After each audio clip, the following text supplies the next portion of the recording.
Trapučiai. Daugelis sakydavo, kad trapučius valgyti sveika. Tačiau šiuo metu mes girdime vis daugiau informacijos, kad trapučių valgymas nėra sveikatai naudingas. Tai kaip yra iš tikrųjų?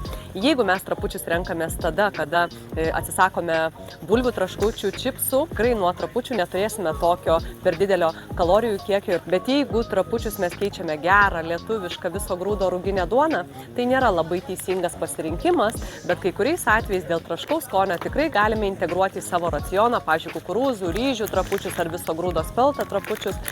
Tačiau tai nėra kažveikuoliškas produktas, bet jeigu mes jį apvilksime sveikais ingredientais, turinčiais baltymų, gerųjų riebalų, tai bus puikus pasirinkimas. Kas netoleruoja glitimo, kukurūzų, ryžių trapučiai yra puikus pasirinkimas. Tačiau jų yra tik 1% visos populiacijos ir glitimas nėra didysis blogis.